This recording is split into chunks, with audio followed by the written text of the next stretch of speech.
Yebo-ke Sibingelele, ngifuna ungizwe kahle kule nto engisho la. uJesu inkosi nomsindisi, ayekho ongakwazi lokho.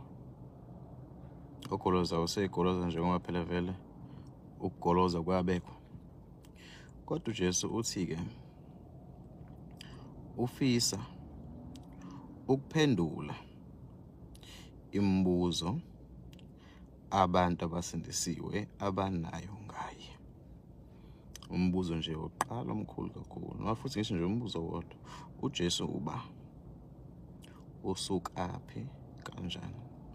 Sikubeka eceleni kweBhayibheli, yes niyalifunda iBhayibheli, but kunezinto ey'bhalwe laphana ezingahambisani noJesu, kunezinto ey'bhalwe laphana ezingawuthinti umlando kaJesu.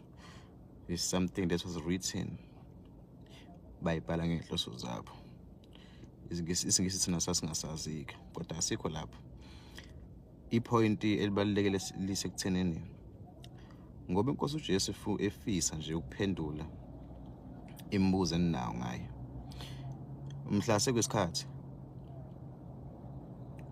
amabandla noma ngithi abazalwane bayohlangana, behamba iy'ntaba, bayohlangana, behamba amanzi, bayohlangana, bezile, bethandaza, bebuza uJesu ukuthi uthi yobe senizwa-ke, mese nizwile, yobe seniphendula imibuzo eninayo ngaye. Mina walokhu ungitshela ngokuthi-ke umuntu omnyama kanjani njani, ahlangani noJesu, uJesu umuntu omhlophe.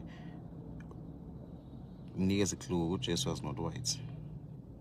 Jesu inkosi, uNkulunkulu ayidala ngesikhathi sayo ukuthi izobusa emhlabeni, ngoba esabusa-ke namanje.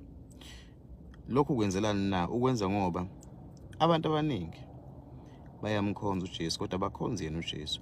Bacabanga ukuthi bakhonza uJesu ngoba banale picture abanayo ngoJesu.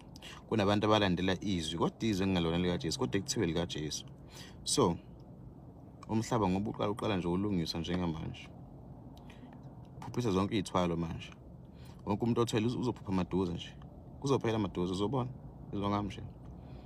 Nabafundi laba abathwele futhi abathinta abelaphi becela inakhuzana imithi ekhulisa amasondo ney'lwane, kuzophela amaduze, uzobona nje. So kumele kube ngathi abo eBhayibhelini kuthiwa kune-New Testament, shuthi kusuke kumele-ke kube nesiqalo esisha. Isiqalo esisha-ke lesi.